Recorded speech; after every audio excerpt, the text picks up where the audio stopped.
All right, good morning, everyone. Welcome to Cyber Trends and Best Practices, presented today by Michael Nugier. My name is Emily Knaus, and I will be your session moderator.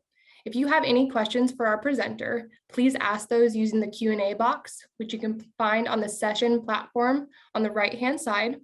If you'd like to chat with other attendees and let us know what district you're from, just check in on how your day's going, please use the chat feature, which is next to the Q&A option. I'm going to collect questions as we go. We've set aside some time at the end of the presentation for questions. So if you have a question, please put that in the Q&A box. If you see a question typed in there by another attendee and you'd like to upvote that item, meaning you want to have that question answered as well, please go ahead and do so. At the end of the session, please make sure to visit the session page and fill out the session evaluation. With that, I'd like to introduce today's speaker. Please help me in welcoming Michael Nugier. Thank you so much. Let me get my screen shared out here. All right, so I am Michael Nugier. I will introduce myself in just a moment. Let me see there we go. Today we're going to be talking about cybersecurity. I believe the title was called Trends and Best Practices, and that's what we're going to explore through this. But ultimately, I like to round that up into creating a culture of cybersecurity in your organization, in your own life, so that you can be proactive about preventing cyber attacks on your organization, on yourself, on your friends, on your family. I strategically chose this image here of somebody walking on top of a mountain to outline that cybersecurity is not a destination, it is a journey. This is a gentleman going on a journey, walking on a mountain. I'd like to say that was me, but it is not me walking on that mountain. So, but what we like to drive home is that cybersecurity is a cyclical process. It is something that is always evolving and changing, and it has changed over the last 20 years to be where we are today, watching the news, seeing what's happening. And we have to be on that journey of cybersecurity in our lives and in our organizations to make sure that we are protecting the data of our clients, of ourselves, of our friends and our families moving forward. I am Michael Nugier. That last name is very hard to spell, even harder to say. It's easier if I just give you a little visual. My last name is Nugier. Nugi, like when you were a kid, you used to give people noogies. Yay, like you're excited about it. That's how you say my last name. I am in Denver, Colorado, and I'm the head of cybersecurity services for Eide Bailey. My background has been in IT ever since I was a little kid. I grew up with computers in the 80s and 90s, always breaking them, trying to figure out how to make them do things they weren't supposed to do.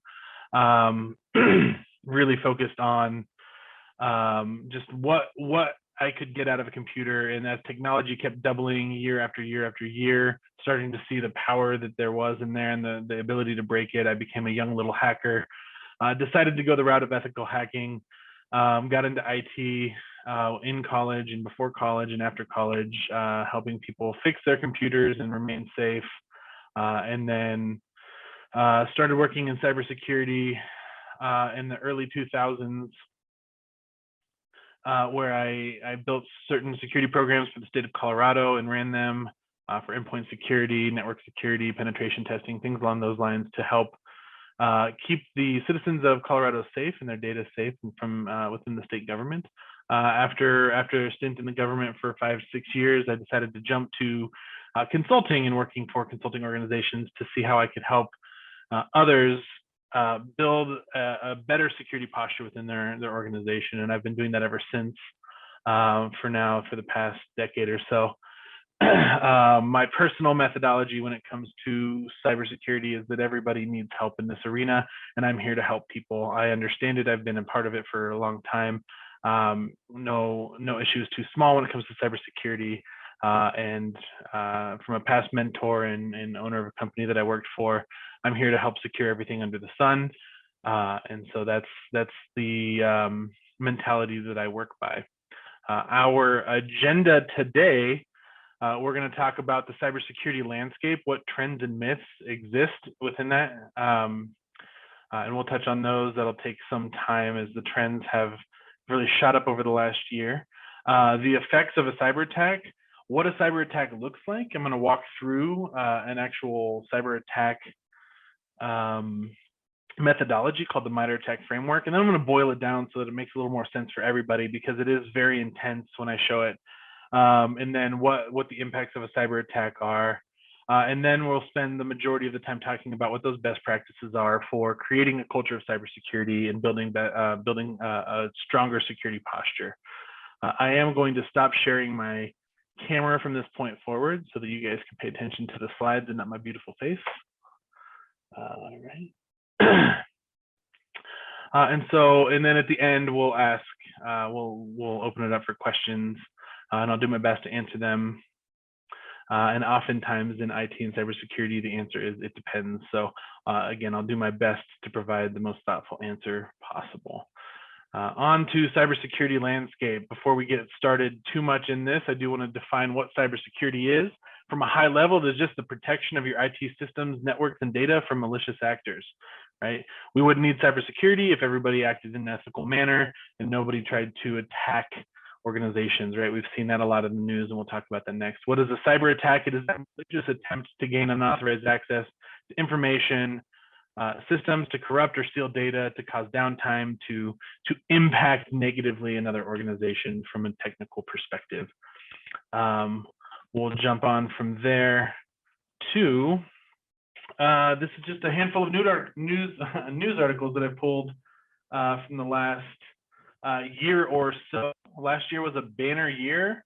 If I said ransomware on this call, I'd assume everybody had probably muttered those words in the last 12 months as well, as they were looking at a news article, watched the news, heard somebody talk about it in their organization, saw it on a magazine in a grocery store. Ransomware has kind of taken over the cybersecurity landscape. Most of the major attacks that we saw last year were all attributed to ransomware.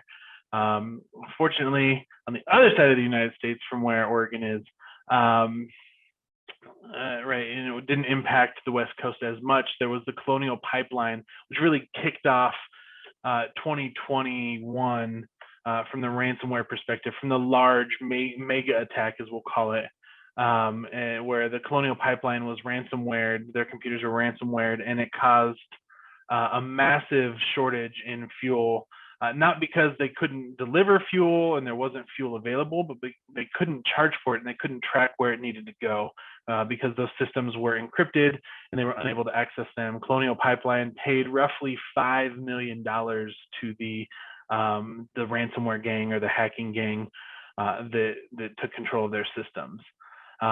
With working through with the federal government, since this was such a large attack, the federal government actually came back and helped them recover about, I think it was 70% of the Bitcoin that they used to pay for that attack. Unfortunately, Bitcoin is rises and falls, and by the time that they were able to recover that, they were only able to recover from that 70% about $2 million back. And so it still cost them roughly about $3 million for that attack.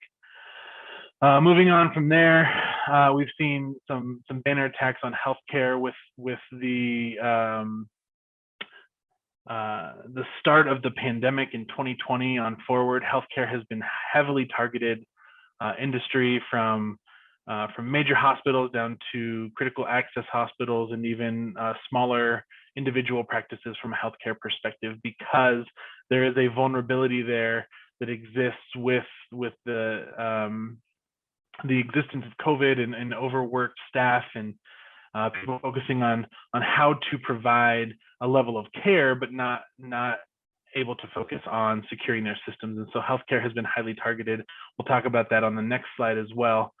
From the Colonial Pipeline, there was the JBS meatpacking plant attack that cost $11 million in ransom, and just probably 10 to 50%, 50 times more in just the recovery of that. And so we saw some shortages in meat production across the United States and across the world, actually. And then after JPS, around the July 4th holiday in the United States, there was an attack on a company called Kaseya. And I'll point to that one here, where Kaseya was a third party that was used by managed providers to provide IT services for small to medium-sized businesses, and they got ransomware that impacted about 1,500 medium and small across the United States. The ransom from that was around $70 million. I don't think it was paid, but it did impact 1,500 small to medium-sized businesses that are the most vulnerable when it comes to a cyber attack. The time frame of that is unique because cyber attackers love to attack when companies are at their most vulnerable. I said healthcare is targeted because we're in the middle of a pandemic or towards the end of a pandemic, hopefully. And we see that healthcare has been attacked on like a several 100% increase over the last 2 years with ransomware, with other advanced sophisticated attacks. Right. Kaseya was a $70 million ransomware. And come towards the very end of the year, we saw that Kronos, the timekeeping system, was also ransomwared, and that impacted all of their customers and clients as well. A lot of those hospitals, a lot of those manufacturing, a lot of those government systems, and they were unable to keep track. They had to keep track of time and paychecks and human resource functions. And so they had to move to a paper system. And even in the middle of January, they were still recovering from that. And that one hit around the Thanksgiving break towards the end of November when the company was at its most vulnerable, right? And we'll talk about that as we explore what a cyber attack is. But this is just the tip of the iceberg when it comes to talking about what happened last year from a cyber attack perspective.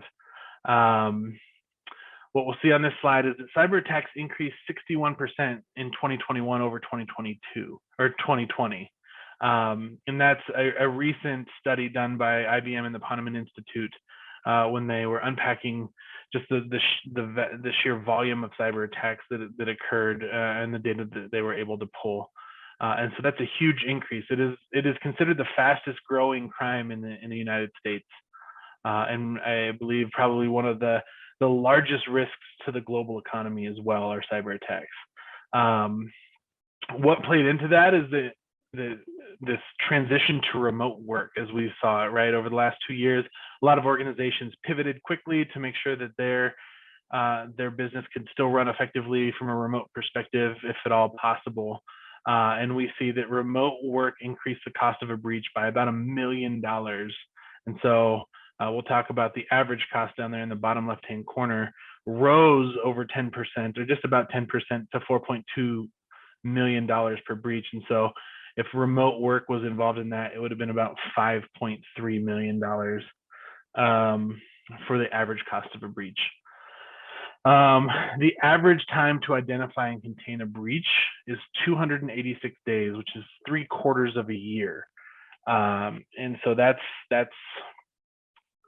the vast majority of that time an attacker is living inside of an environment and understanding how a business operates when they're most vulnerable. I talked about the timeline of attacks. The 2 largest attacks last year happened over holidays in the United States, July 4th, Thanksgiving break. I personally assisted in incidents that happened over Christmas break as well, and the winter holiday break. And so cyber attackers are living inside of our environments for up to 175 to 200 days, maybe even a little bit longer before they're even starting to cause damage, because they're understanding when you're going to be at your most vulnerable, how they can have the largest impact inside of your environment. And then it takes another almost 90 days to recover from that. And that's 90 days that can consist of downtime. It can consist of costs from third parties helping you recover from that, communications, a lot of different things that go into that. And we'll discuss what those are later. Like I said, the average cost of a breach was $4.24 million, up from $3.86 in 2020. In the US, our average cost within the United States was about $9.5 million per cyber attack. Which is intense. It's the largest in the world for cost of recovering or cost of a data breach. And that has a lot to do with how targeted we are, how often they're happening here, as well as regulations that play into the fines that we will receive from potential data loss and data exfiltration to attackers. The average cost per record, and so typically in a cyber attackers are looking to steal data, and we'll consider those records. The average cost per record rose 20% from 2020 to 2021 to $180 per record. And so some of these organizations that were attacked in 2021, 50 to 300 million records were stolen, and those were around $180 a record. There's no discount to be had there. And it goes up from there, right? $180 a record for personally identifiable data. If we're talking healthcare data, it's around $500 per record that breach is costing organizations. When we look at the two most targeted industries, we see education and healthcare being those heavily targeted industries. Healthcare because of how vulnerable they are amidst a pandemic, and education because of the vast amount of data and openness that a school system needs to have with their network in order to educate students over the last couple of years, with remote work happening a lot more, this transition to the cloud within education. And education also is entering into a new world where their students are actually understanding technology better than some of the staff and faculty that are inside of the organization. So education sees a good portion of the attacks on their districts, on their schools, coming from students as well. We'll move on from here and talk about the big trends that we see. And I'll stay on this slide for a while and talk about each of these and what they're leading to. And this is kind of a linear path, right? One of the biggest trends we see in cybersecurity is this talent shortage. I don't know if it's a talent shortage as much as it is just there hasn't been a focus on educating individuals in cybersecurity over the last couple of decades. We're starting to see degree programs come out. We're starting to see a focus on general best practices being taught in K through 12 education. But the workforce is not prepared to fill the unfilled positions within cybersecurity. It is the fastest growing career area in the United States, according to the US Bureau of Labor and Statistics. 2 out of 3 cybersecurity roles remain unfilled, and there are about 3 million unfilled positions by the end of 2021 within cybersecurity. And so the focus now from this skills gap, this talent shortage, is we have to stop focusing on getting the most experienced people in, but bringing in fresh new talent and training them in protecting our organizations. And that comes with utilizing third parties, consulting, leaning on relationships to help build that knowledge base across the United States for organizations to have this protection. And so that talent shortage plays into why organizations are so susceptible to cyber attacks as well. One of the biggest trends, and I have to call it out here, is ransomware.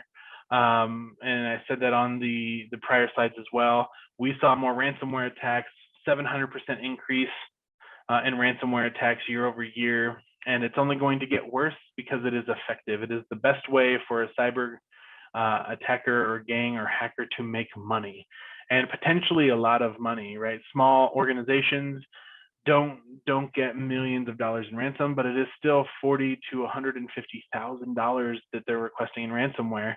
And as I pointed out on the slide before, an attacker is living in an environment for 280 days, and in that time they're traversing around your network and reading the files and understanding the financials, and so they know exactly how much your business is doing and what they can extort out of you because of that. Ransomware is getting a lot more sophisticated. The first time I ever dealt with ransomware was in the early 2000s.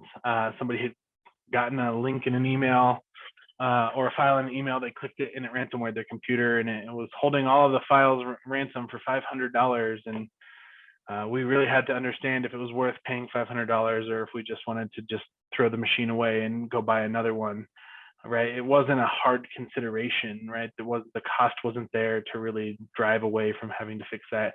It did lead to stronger security initiatives within the organization I was working on. Fast forward to today, and we're dealing with, in small business, an average of $140,000 in ransom, all the way up to large enterprises dealing with $70 to $100 million in ransomware that we're seeing prior to negotiations. And so it is a very lucrative industry for cyber attackers. A question that I often get asked is, should organizations pay the ransom? And I'd be shocked if I didn't get that question. I remain neutral in that, right? You have to do what's best for your organization. I also don't want to fund the industry of ransomware, right? If people continuously pay, then it will continuously be an attack vector for cyber attackers. So, but right, we have to do what's best for our business and our data and things along those lines. So I leave that up to everybody's capable hands if they experience ransomware and what they should do. Obviously, don't make the decision without consulting legal advice, and the FBI is always available to help, as well as local law enforcement within ransomware considerations. As we move down, I talk about attack sophistication, and I talked about this a little bit, right? It was a quick and dirty email that happened in the early 2000s where somebody got a file emailed to them and they clicked it and opened it and got a ransomware. Fast forward to today, and we've seen this concept of supply chain attacks happening, which is where a trusted software vendor is getting hacked, and their code is being shipped to all of their customers, and it is trusted implicitly out of the box without any review from a cybersecurity perspective, installed in organizations, and it has malicious software built inside of it. We saw this at the end of 2020 with a company called SolarWinds. They were one of the largest network monitoring device monitoring tool sets used in the Fortune 500. I think they had around 80% of the Fortune 500, including most federal departments as well. And what had happened is a cyber gang had been able to infiltrate the SolarWinds organization and rebuild the product to include a small backdoor into their product. And then that got approved and trusted across the majority of SolarWinds client base, and all of those organizations had a backdoor installed inside their environment. And at that point, 200 plus days, cyber attackers living inside of the environment and understanding what's happening, has a backdoor there, is able to monitor and evasively pursue how to best attack organizations. That really came to a head in late 2020, early 2021, as organizations, a security organization called Mandiant FireEye had found that they had been attacked and their tool sets had been released to the public, and they broke the news on that one.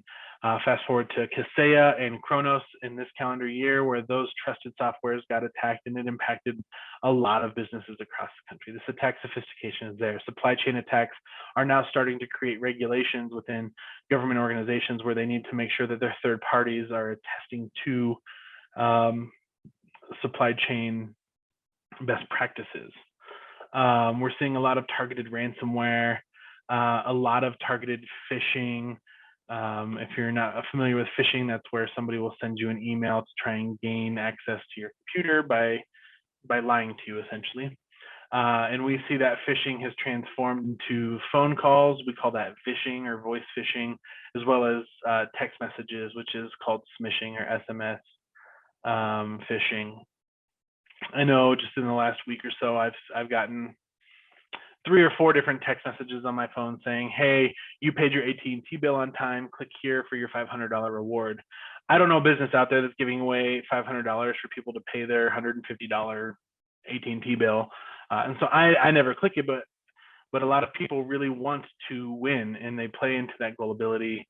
And there's an urgency usually built into that as well, like click now so that you're one of the top 10 people to click it so that you win $500. I get a lot of fake FedEx text messages and emails as well saying your package is about to arrive. I have yet to meet one person who's not excited that a package is arriving, even if they don't know what it is. And they're always willing to click it to see when that arrives.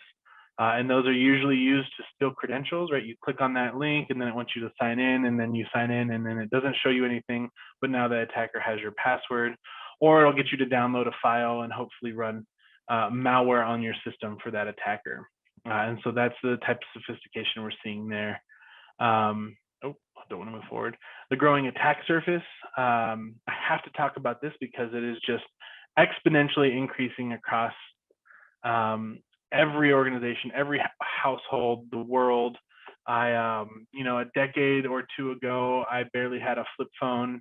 The iPhone hadn't been released in early 2000s. Right, I had a laptop. It was the size of a brick oven.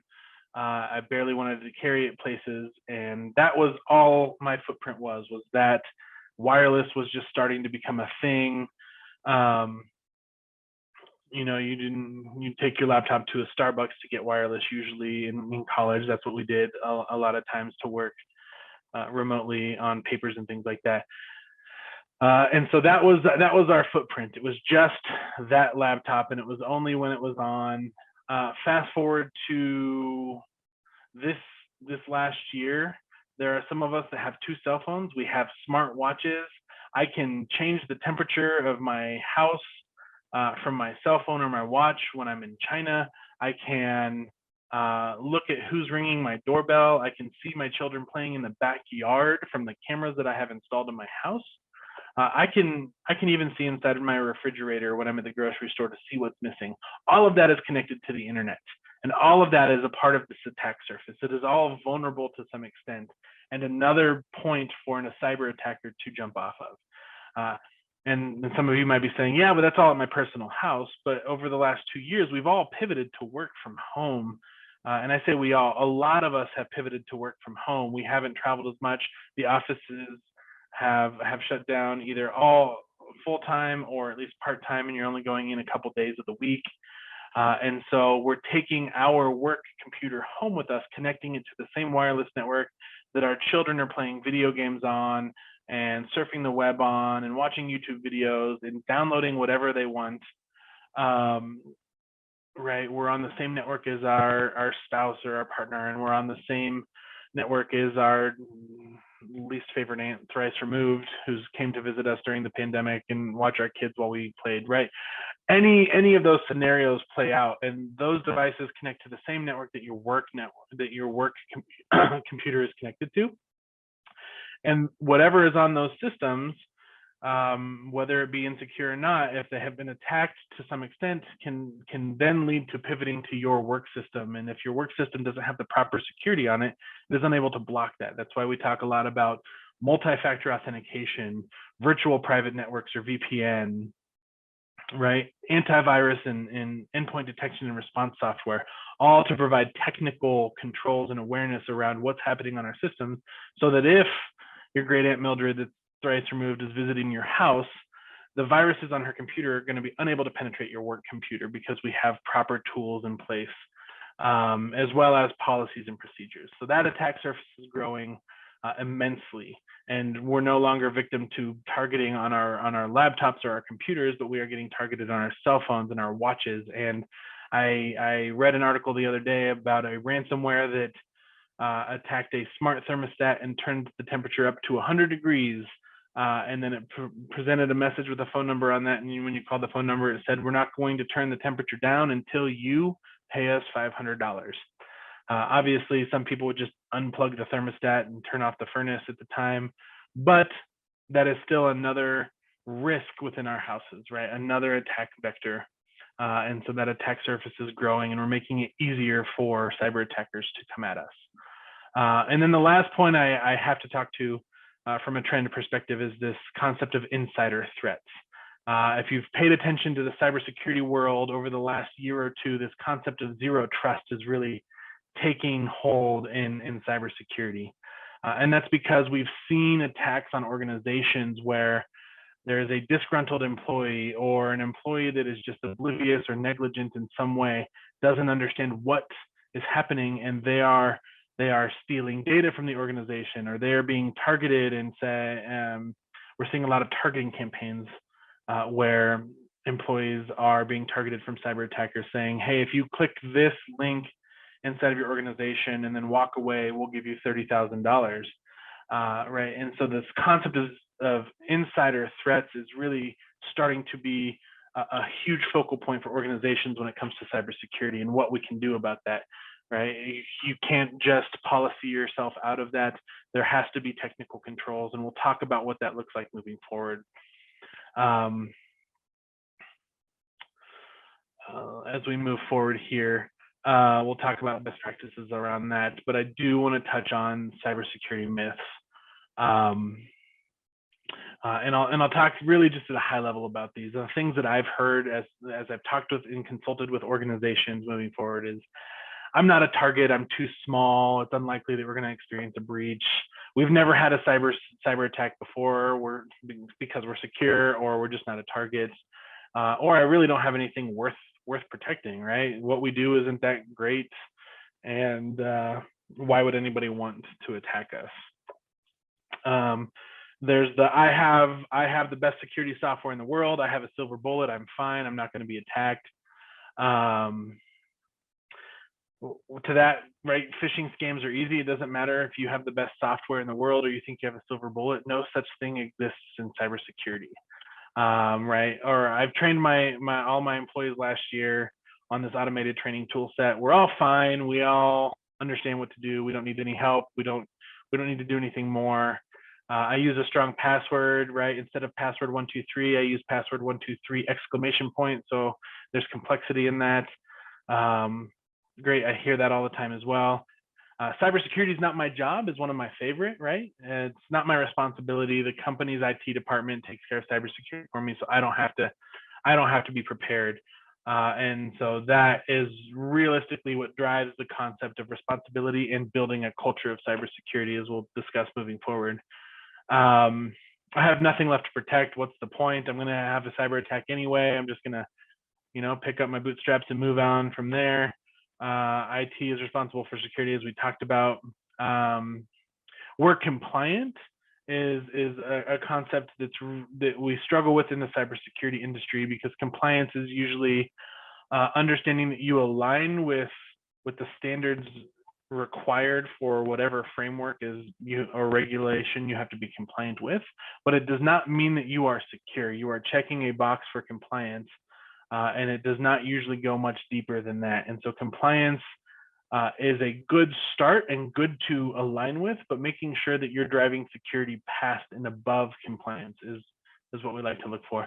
And we don't need to protect anything. We don't have anything to protect. I see that a lot. I'm going to debunk a lot of those as we talk about the effects of a cyber attack. I'm going to take a quick pause because I've been talking for a half hour and my mouth is dry. All right. I told you at the beginning, we're going to explore what the anatomy of a cyber attack. And this is it. This is a cyber attack right here. This is probably the most, and I'll say probably, this is the most comprehensive framework for what a cyber attack is. It explores almost every avenue. Any of these points that has a gray box next to it is also expandable. So there's several hundred that you're not seeing on this, but I couldn't fit it all on one slide. This is called the MITRE ATT&CK framework. And the MITRE ATT&CK framework is just a knowledge base of how cyber attacks happen. The attack is spelled ATT ampersand CK, and that means adversarial, tactic, techniques, and common knowledge. And so this is, you can map almost every cyber attack against this framework to show you what happened from that cyber attack. And so it is very comprehensive. I'm not going to walk through this today because this could take several hours on its own to discuss all of the intricacies within this. What I will do is I'll boil it down to 4 points, as we'll see here. And every cyber attack basically follows this structure right here. This is not as comprehensive. We're not going to dive deep into it, but this is what we're seeing from a cyber attack perspective. Every cyber attack starts with recon. Before I get there, part of the services that I run involve offensive security and performing ethical hacking. And so that's why this is important to me to discuss from a cyber attack perspective. But every cyber attack starts with a recon phase. We're doing information gathering, we're building our motivation and preparing our strategy for attacking an organization. And we customize that, right? We're taking what you see on that MITRE attack framework on the last slide and customizing it to the organization that we're focused on attacking. Once we have that built, it's called the pretext. Once we've built our pretext, then we dive into exploitation. And there's really two areas where we're going to focus on exploitation, and that is the human element. Latest statistics are the human element is responsible for about 94% of cyber attacks, or the technical, or both. But where are we going to start with that, right? The human element we see the most success with because we're attacking via emails, text messaging, impersonation, in-person, physical penetration testing, and phone calls. And we're able to gain data and build a greater story and find weakness and vulnerability through doing that. And we're able to get credentials or get a foothold on a system because we're able to send a file across that is malicious. From a technical perspective, what we're doing is we're scanning your public network. Most organizations have a public network because you have a firewall and you have resources that need to be available to your client base or to your customer base or whomever you are serving. And so those all potentially have weaknesses on them and vulnerabilities. And so we're scanning those systems for vulnerabilities and finding out if there is a way to exploit those. And then we deliver that, like I said, through social engineering, phishing, vishing, physical, phone calls, text messages, whatever it is. We're looking for that public system weakness. Is there a vulnerability that has a public exploit in it? The biggest one that we saw in the last couple of months was this Log4j or Log4j public vulnerability, right? And it allowed an attacker to execute code against a machine without any necessary privileges or any real work, right? It was very simple to perform. And it was identified, and we saw active campaigns attacking against that Log4j vulnerability. And then once we have that and we're able to gain a foothold, then we attack internal vulnerabilities as well. Once we gain a foothold from our exploitation phase, we want to maintain persistence. We want to have as many avenues to continue our attack as possible so that if somebody leaves and throws their computer away, and that was the computer we had access to, there's another computer that we can have access to. We want to maintain that command and control from a remote perspective, pivot to other devices. And there's this concept in the cyber attack, in cybersecurity called live off the land. We don't want to introduce too many tools as antiviruses might catch them. And so we'll want to live off the native tools that system administrators inside of organizations are already utilizing, whitelisted inside of their environment. And so we want to live off the land and utilize those tools. And oftentimes, we find that those tools are enough to maintain, to get what we need to get and hit our objective. And that objective is really a plethora of things, whether we want to ransomware an organization or we want to exfiltrate data like personally identifiable information or PII, regulated data, network and IT information to build a secondary attack or a tertiary attack, financial data so that we can understand how much to ransom for. We can also do intellectual property theft, extortion, denial of service. If you're a storefront and all you have is an online presence and we can take down your storefront, the first thing your customer base is going to do is see that your website's not up, and they're probably going to go to Amazon to find what they need, right? They want to shop where you're at, but if they can't get to it now, we live in a very quick gratification culture right now. That denial of service is very important, and downtime in business is costly. On an average hour of downtime in the United States for an organization costs about $5,600. We also do resource hijacking. So it's cropped up in the news a lot over the last couple of weeks as well. Some legitimate companies have Bitcoin miners that are installed in their software. Cyber attackers will also install Bitcoin miners on computers so that they can passively create income without anybody knowing it. But it does create a slowdown on the system to some extent, and utilize your system to build income there. So this is a high-level recon exploit persistence objective, high-level cyber attack, and what cyber attackers are going through. If you are more interested in this, I do webinars, and I will have one later in this year focused on the anatomy of a cyber attack, where we really dive into that MITRE attack framework and understand some of the technical aspects and why it's important that they're performing some of these tactics and techniques. A good statistic here, 54% of organizations have experienced a cyber attack in the last 12 months. This actually rose in the last 12 months, and so it is continually rising. And this is about organizations that actually have the capabilities to understand that they did experience that and reported it. A lot of organizations don't want to report cyber attacks because they want to keep that PR to a minimum, and so we understand that. But from this was a survey done of several thousand organizations, and over half of them had experienced a cyber attack. What are the impacts, the true impacts of a breach? Right, the average cost of a breach is $4.24 million from 21, and so that's huge, right? Financial loss is the number one concern for a lot of organizations. It is an expense. Some of these expenses, right, it's not just paying a ransom, but it's also the business disruption. If they were able to provide a denial of service, you lost business during that. Your systems aren't up, and so you're not able to generate revenue, or you're not able to take the calls that you need to take if you're providing a service, right? That all creates a disruption, and there is a monetary value that can be associated with that. When a breach does happen, you have to have a communications plan, and you have to act on that. You have to purchase potentially identity theft insurance for those involved, and so there are a lot of follow-on costs that aren't considered when it comes to the impact of a breach.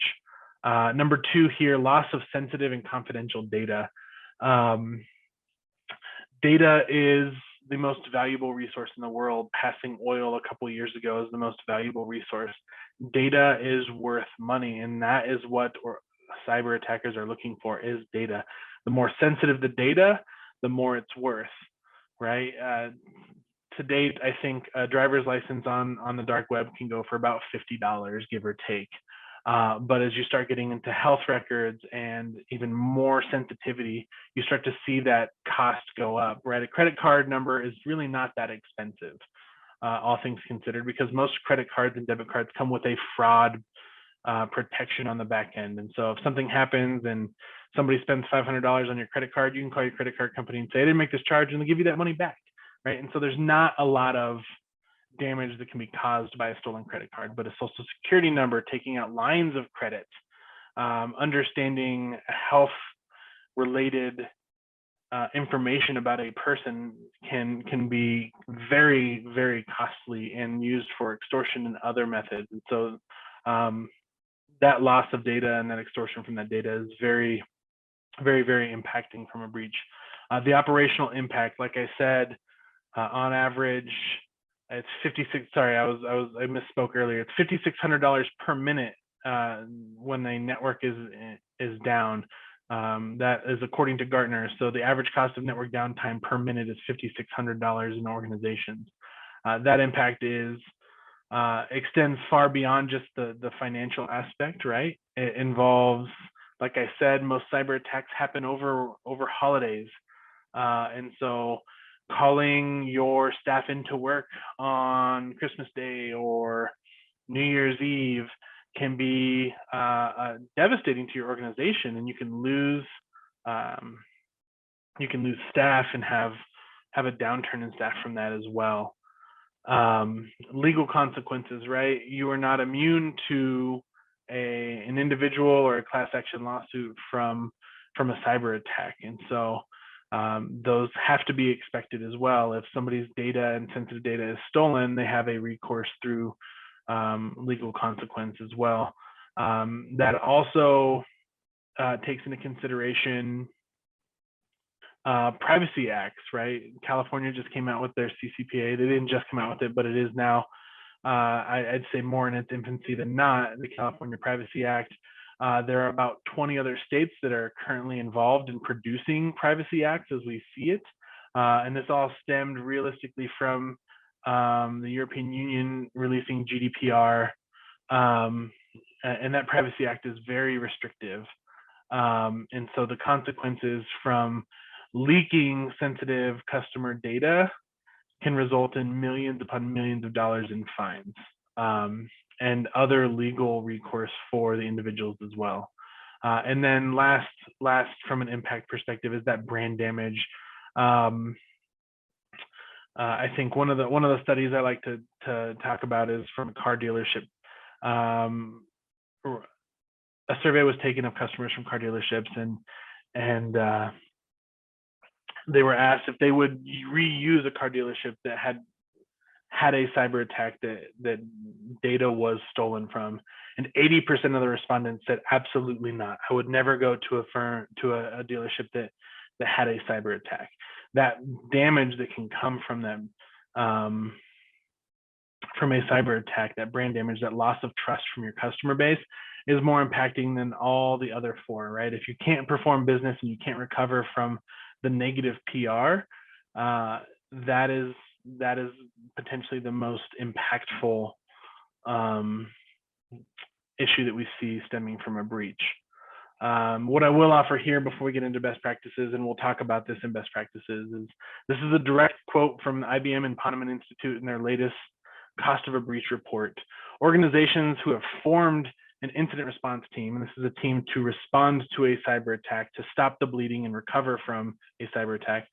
So the organizations that have formed that team built a plan and tested a plan. And testing it, we call those tabletop exercises. It's where we lay out the plan and the staff required to act on that plan, and we go through real world scenarios of cyber attacks. Teams that have performed those tests saw an average cost savings of 2.46 million when it came to a breach. And so this was a huge study done by IBM. You can download it for free online, right? And they surveyed thousands of organizations, and this is the average cost. If the average breach was $4.24 million and you're able to not spend 2.4 million of that, there is a greater than 50% savings just by creating a team and a plan to act against this. The mantra that is so often used when it comes to talking about incident response is train like you fight and fight like you train. Develop a plan to respond quickly, mitigating and limiting the impact of a breach if one were to occur. We'll move on from here to our next session on what the best practices are. These align with best practices pushed down from several frameworks, and we'll talk about those frameworks on the following slides, as well as different government organizations and what they've required from any of their contractors as well. So we'll talk about those in just a second. Let me take a sip here. All right, here we are. Number one, best practice is formalize and document a security program. This is vitally important, right? If it's not on paper and you haven't formalized it, it doesn't exist. What I will say about formalizing and documenting a security program is that it doesn't have to be perfect. Starting is the most important part about this, is putting it down on paper. Right, it has to be better than we have a security program, period, right? But starting with it and then revising it and being thoughtful about implementing and approaching it every quarter or year or whatever that time frame is, and providing a change log to see how it matures over time.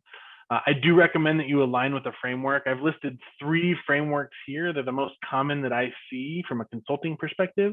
NIST is the National Institute of Standards and Technology. They have a cybersecurity framework. If you Google NIST CSF, cybersecurity framework, you can find out all the information you want on that. There are maturity levels associated with it. It is a very comprehensive framework, and it is something to focus on and align with. ISO is another one, as well as CIS, the Center for Internet Security. They all offer a framework for alignment. ISO is a little less cybersecurity focused and a little more technology focused, and can even expand across business functions as well. ISO 27000 and X is really where you want to align in there, but it has a very comprehensive standards section for cybersecurity as well.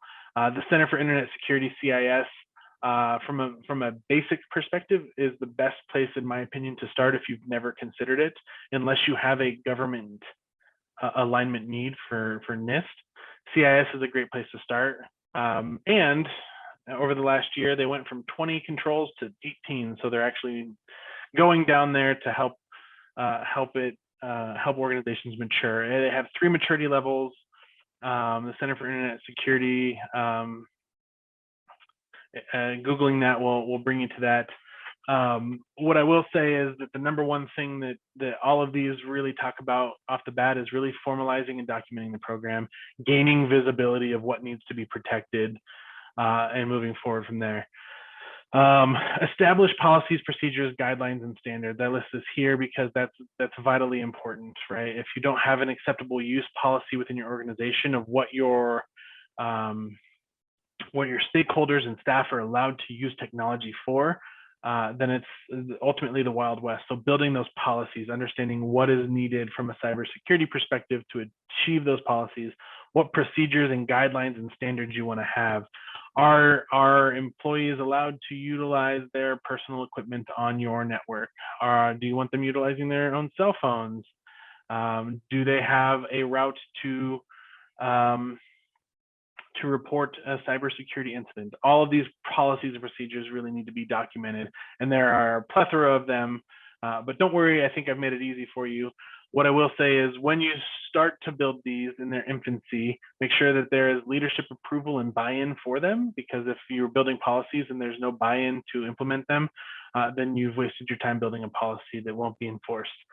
You should review policies periodically. There should be a change log with those policies and procedures as they're changing, as the cyber landscape changes, as your business changes and the risks that your business is facing changes. Your cybersecurity program should evolve with that. And so you should review those periodically and make changes to them as you're getting new software and pivoting into new industries, whatever that might be.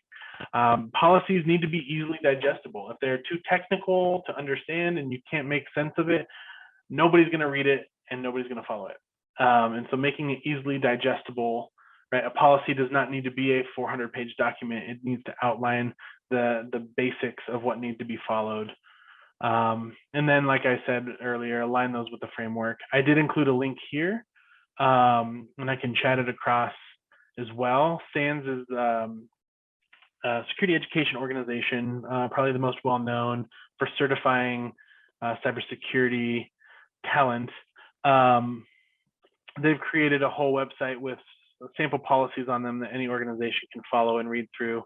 And help build or create a starting place within your organization. We'll move on from there and talk about auditing your technical controls, auditing your conceptual controls around cybersecurity, and then utilizing third parties to do that as well. Right, unless you're a larger organization that has an auditing team, right, doing this on your own is going to be very difficult. But we do recommend an annual risk assessment to understand where your risks are and then what to do about them. It should identify new risks at least yearly. And these risks are not just technical risks, but conceptual as well. And they should align with the risks of the organization. And then I put down here penetration tests and vulnerability assessments. Those identify technical weaknesses. When I was walking through the MITRE ATT&CK framework earlier, I talked about vulnerabilities, technical vulnerabilities, and public weaknesses. That's what a penetration test and a vulnerability assessment will identify within your organization, is where those technical weaknesses lie that can be exploited to give a cyber attacker a foothold in your environment. And then doing a risk assessment and just knowing is not enough. Remediating the findings, really providing action towards making sure that risk is either mitigated, transferred, right? And the PMP in me is following this risk management structure: transfer, remediate, mitigate.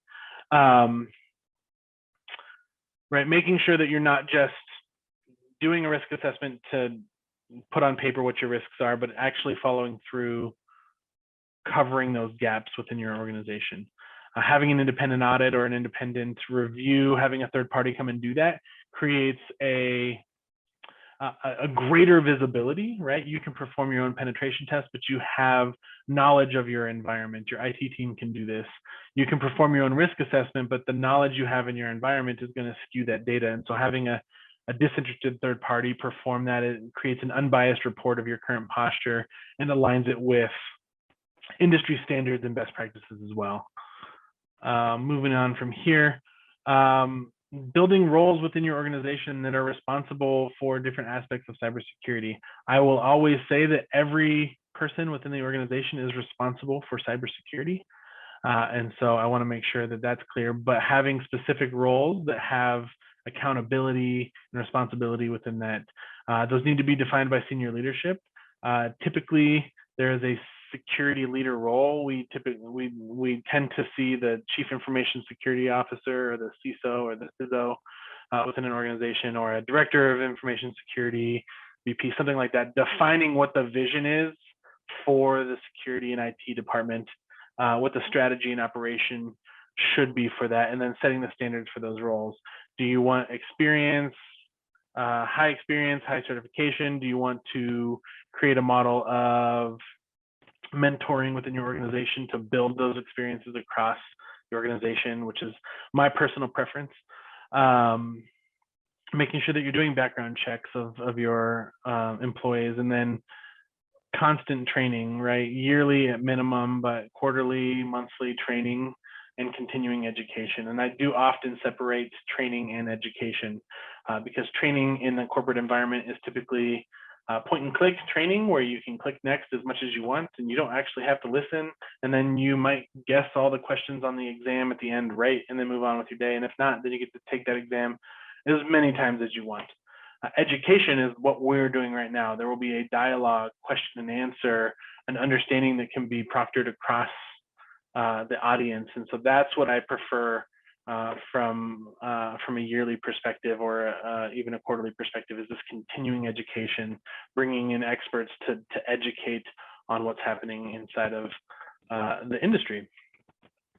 Next best practice would be strong access control. This is one that we're going to see often crop up on our cyber insurance reviews. And over the last several years, we've seen this transition in the cybersecurity industry, cyber insurance industry, let me rephrase that, cyber insurance industry, where, in the past, it used to be the Wild West. Give us $500 and you can have $1 million in cyber insurance coverage, or whatever that was, or we'll just tack it on with your personal liability policy.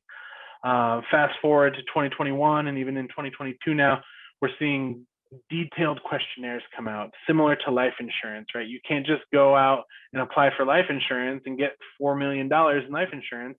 They're going to want to run a physical and some blood tests, and you're going to have to provide a family history of what you're doing, right? If you skydive every weekend for your life, no insurance company in the world is gonna insure you, because there is just too much risk associated with that.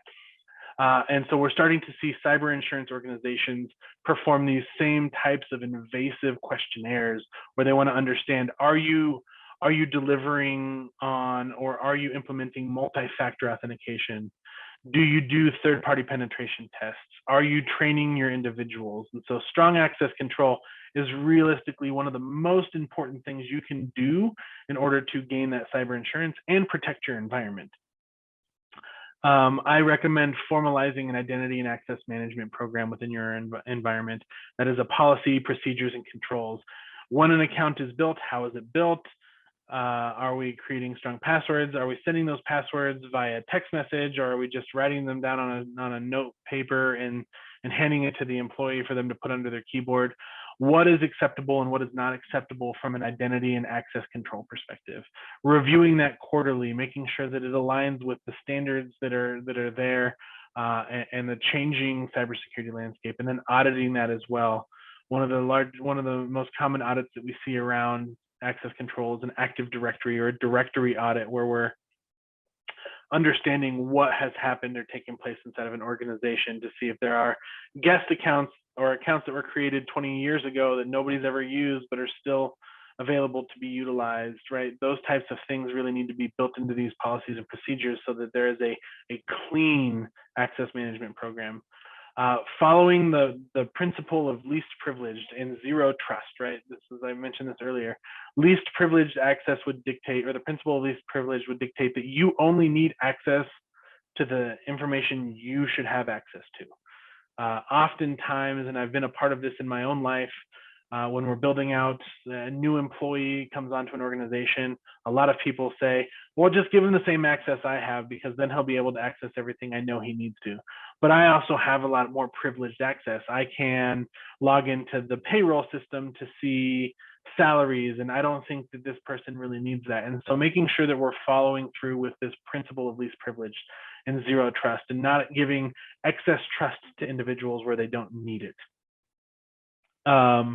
Password standards. I made a joke about this earlier. What does cybersecurity and our pets have in common? And the answer is our passwords, right? 1 in 6 passwords utilize our pets' names, right? I've said that in a public forum before, and I've seen people turn red. And they're like, but I have 2 dogs. And I was like, what are their names? And they gave me their names, and now I have their password, right? Like, passwords should not be easily guessable or information that can be easily obtained from a Facebook post where we're posting our marriage date or our anniversaries or our children's names or birth dates or things along those lines, right? They should contain unique and complex information. I often recommend using a password tool like LastPass, 1Password, Dashlane, and letting them build secure passwords that are unique and random every time. And then all you have to do is remember and utilize a secure password storage solution.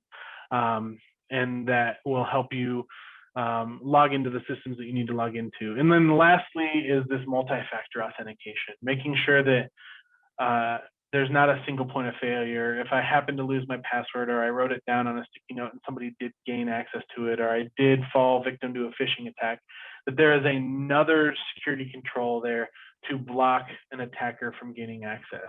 It is very inconvenient for some people to have to open up their phone and get a text message number or click a link inside of an application to allow them access, but that is one of the best barriers of security for preventing cyber attackers from stealing access and data from our organizations. Also, one of the most required pieces of technology from a cyber insurance requirement perspective. I'll move on and talk about data security. This is a more mature concept, but understanding where your data is. Are you storing it in the cloud? Do you have your own servers? Do you have data centers? Is it on workstations? What are we allowed to store?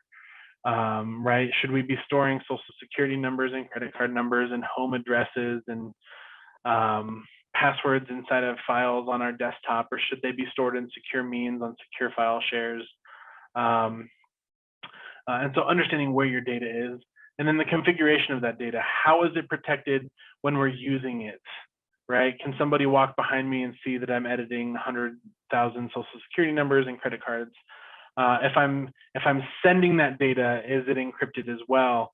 Can somebody steal the data if I'm sending it via email? Should I be allowed to send sensitive information via email? So understanding how we're protecting it when we're using it, how we're protecting it when it's in transit, and then when we're not using it, where is that data resting and what are the security controls around that? Is it stored on a file share? Is it stored on a SAN? Is it stored in the cloud? Is it being backed up regularly? And making sure that it complies with the encryption standards of today. There are some weak encryptions that can be hacked relatively quickly, and with the doubling of security right now, I think it's probably every 9 to 12 months, right? We're getting faster, stronger, more powerful machines that can crack encryption even faster. What are we doing about the destruction of data? When we're deleting a file, are we just deleting it? Does it sit on that hard disk forever? If we get rid of a computer, how are we destroying that computer so that nobody can gain access to that data, and defining that via policy as well. And then third-party access to data. How are we allowing our trusted vendors and our third parties to access this data? And how are we accessing our third parties' data as well? Are considerations to think about. Building a policy around this and having a data structure is vitally important once you start maturing your program. Training and education, you'll see that there looks like a typo on here. It is not. The human element is often considered the weakest link when it comes to a cyber attack. Like I said, 90+% of attacks start at the human element and are successful because of that. And that's because we villainize people that click on phishing links or make a mistake on a phishing call. What I'd like to flip is the narrative around the human element is the strongest link. We just need to make sure that we're doing our part to educate and train that. We are highly targeted because we are the most gullible and vulnerable access point to data. And we are responsible for all different types of data. And we might not think that we're important because all we have access to is somebody's calendar, but we're a piece of the puzzle regardless. And so no matter what level you are within the organization, you have a responsibility to drive that protection of that data. I do recommend education and training, like I said, at minimum quarterly. A lot of organizations do onboarding and then yearly. Whatever works out best for your organization is great, but making sure that there is more than just a point-click training, that there is a dialogue and an understanding of what is to be done, not just training for training's sake. Automated in-person and remote webinars are great. And then the last point I put on here is that when it comes to training and education, and you're doing phishing programs, there should be no shame associated with it. People click on links, people make mistakes, people give away data on accident. And if we are providing punitive action with that, we are going to discourage people to come forward when they are making these mistakes. We want to make sure that they are made comfortable, and there can be disciplinary actions associated with it, but making sure that we don't discourage people coming forward when they do make mistakes. Hold on here, we'll jump to the next slide. Technical controls, hardware and software controls. What technical controls are we implementing? We've talked about some of these earlier. Antivirus, endpoint detection and response, firewalls, intrusion detection and prevention. These are all crazy names that we've come up with inside the cybersecurity industry, but they all provide some level of defense in depth. Like I said earlier, there is no silver bullet with inside of your environment, but at a minimum, an organization should be focused on an antivirus and endpoint detection and response technology so that there is that visibility into what is happening on the system, the behavior that is being exhibited and from application to application, and when users are clicking and running different things on their system, that EDR technology, that endpoint detection and response technology, is going to record that and provide a greater understanding. Making sure that you have firewalls in place to protect your internal network from the external internet. Intrusion detection and prevention, oftentimes firewalls come with that technology built in.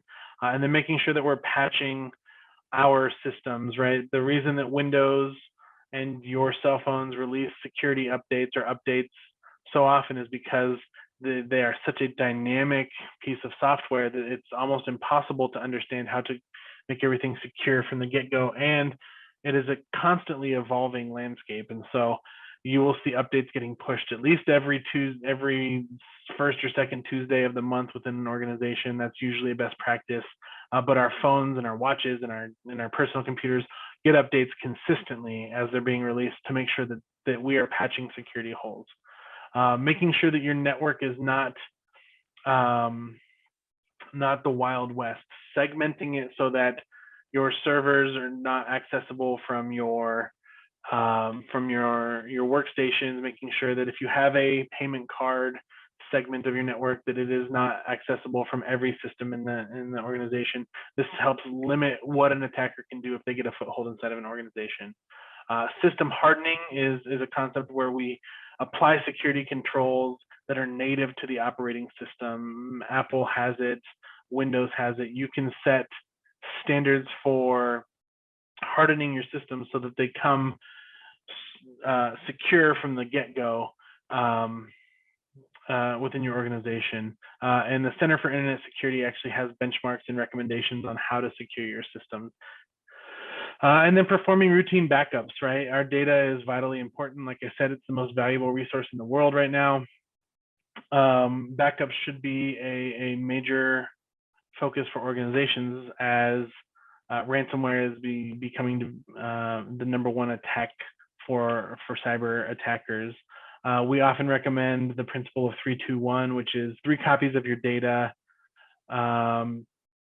2 different media types. So 1 in the cloud, 1 on an offsite backup somewhere. It used to be on disk and on tape. There are a lot of other options there as well. And then 1 copy needs to be stored offsite. So 3 copies of your data on 2 different types of media, and 1 in a different geographic location. This is not just from a cyber attack perspective, but this is also from just a general disaster recovery perspective. If you live in a tornado prone or a wildfire prone location, but all of your backups are in the same location and there's a wildfire and it burns that area down, you don't have resiliency. You don't have backups to pull that data back up. And so they often recommend a completely separate geographic location for resiliency there.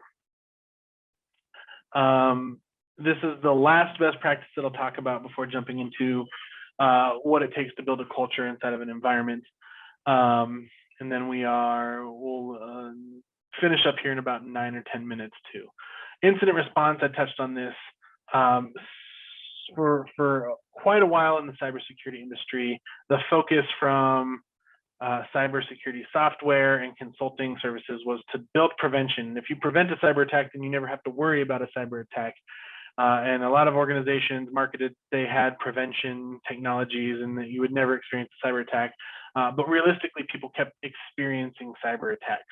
And so we've transitioned and saw the numbers earlier, 50+% savings if you have an incident response program, that it's not about just protecting your data, because there is a high likelihood that somebody will be able to get through that. The human element opens us up and creates a bigger weakness. If we're providing all of the right tools and have everything installed, there's no silver bullet. Something can still slip through the cracks. And so having a plan to respond to an incident limits your downtime. It limits what can actually happen. If you're consistently monitoring and you see something happen inside of your environment, we call that managed detection and response. There are third parties that can do it. You can build it inside your own organization to keep an eye on what's happening. And if you identify an anomaly, you can respond to it quicker inside of your environment.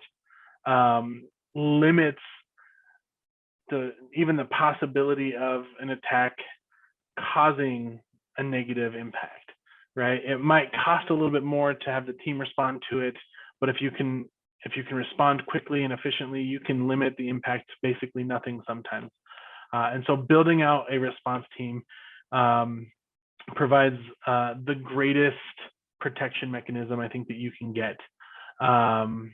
Making sure that you have a plan and playbook in place, that you're understanding what the industry is, right? And not every organization is going to be able to build these. There are some standard playbooks that are pre-built, but you do need to cater them to your organization. You can't use a template, because if you enact your plan and it is just a templated plan, it's going to say you need to call the person responsible for PR. Well, we don't know who's responsible for PR. We're small enough that we don't have that. And so you need to make sure that you're catering these plans to your organization. Investigate the incident, notify law enforcement. There are a lot of resources available to help and assist when it comes to a cyber incident.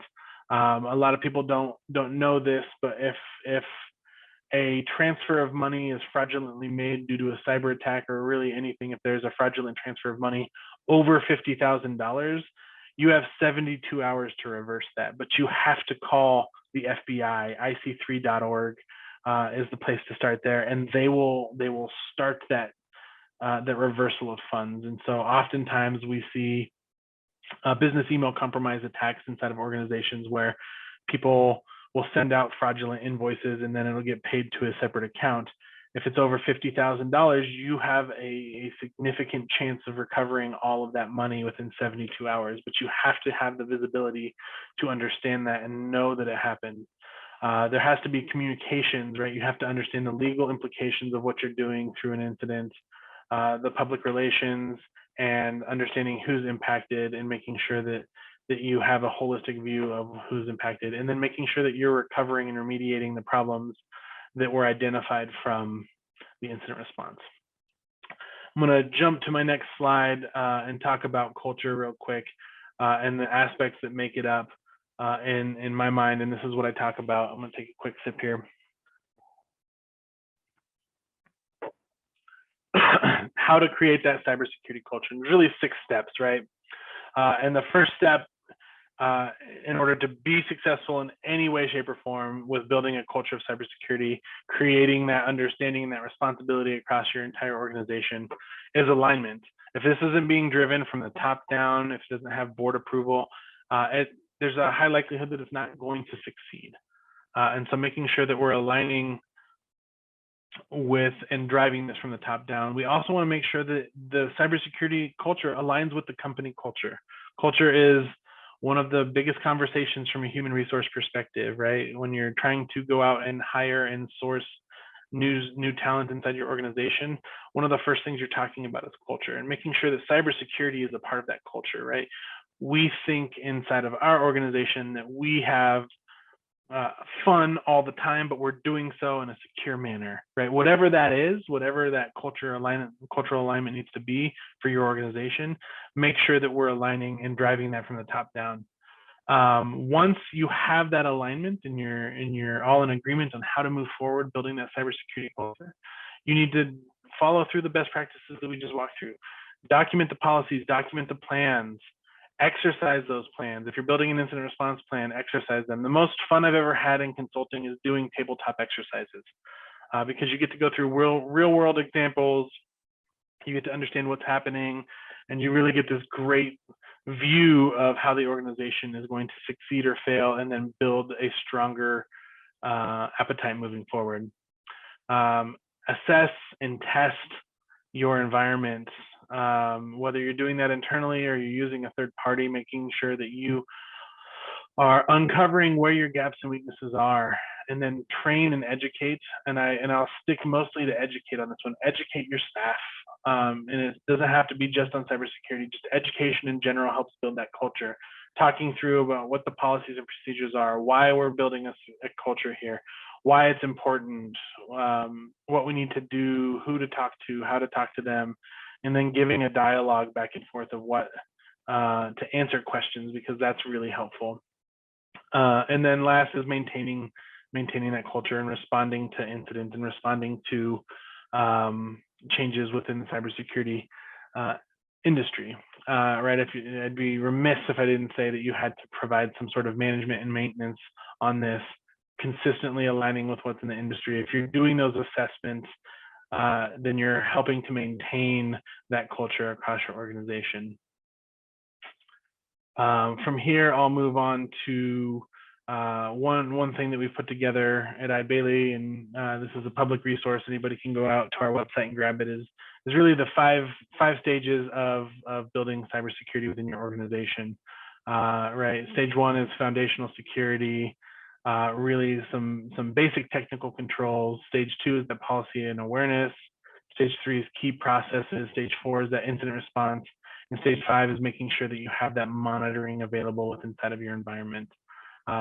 Implementing all 5 of those stages will help proctor that culture and also prevent and protect against cyber attacks within your organization. And I think from there we'll move to questions. Thank you for attending today. We've got about, I think, 10 minutes left to ask questions, and so we can look through the chat and respond to those questions accordingly. Perfect. We do have a couple questions. One, I know you've kind of briefly touched on, but Lisa asked what the best way to keep all the authentication straight, such as passwords, etc. I know you mentioned LastPass. I didn't know if you had any other suggestions on that.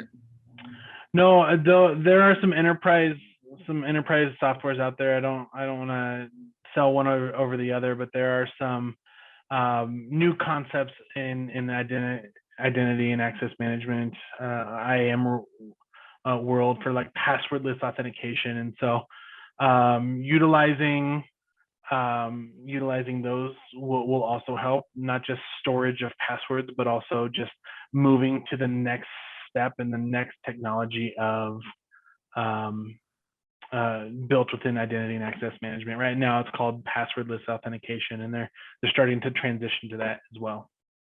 Okay, perfect. Hopefully that helps answer her question. And then we have Tom, who is wondering if you have heard of Streamline, the provider, vetted by SDIS and used by SDAO to for our own site. And he's curious about how they stack up against the norm. I mean, that's a much more loaded question to have on a recorded webinar. I'd be happy to discuss that off the webinar. I'm not sure if I have a familiarity with that right now, but can do some quick research and understand what the focus is from that, and move forward and have those discussions.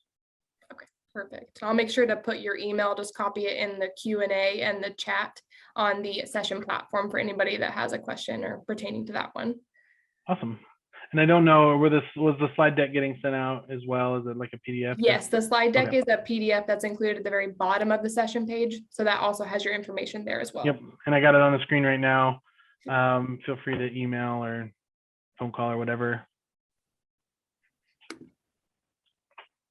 So I've got Brent, who's got a question. He says, are any of the security software or programs, are there any software programs that we should steer clear of? Yeah, I mean, there are some out there, and I don't want to risk saying the wrong thing on a live webinar, but there are some, and honestly, from an integrations perspective inside of your organization, not every software is there's not a single software out there that's the perfect solution for your organization, right?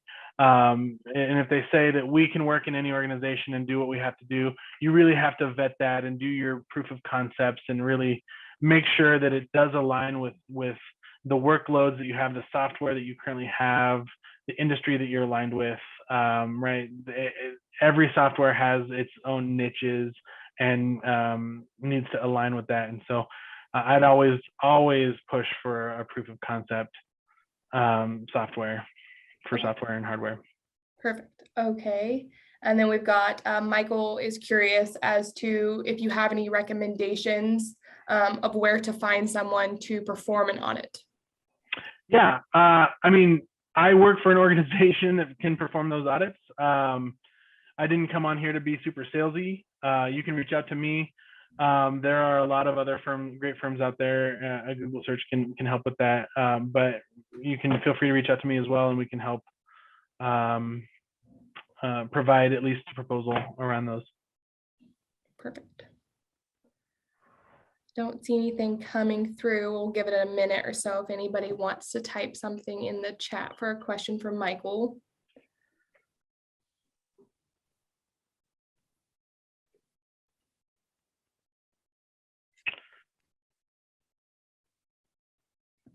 I'm happy to take anything offline as well. Feel free to reach out. My email is there. I can respond quickly and jump on a meeting as needed. So. Okay, I'm not seeing anything come through. And with that, since Michael said he is available for emails, if anybody has any questions pertaining to something maybe not online, which is totally fine. If you think of something later, you have his contact information. So I just want to say thank you to everyone for attending this session. Please make sure to fill out the session evaluation, which you'll find on the sessions page at the very bottom. It's kind of near where his PDF of his PowerPoint will be. And with that, let's thank Michael in joining us today, and we look forward to seeing you in other sessions. Please enjoy the rest of the conference. Thanks, everybody.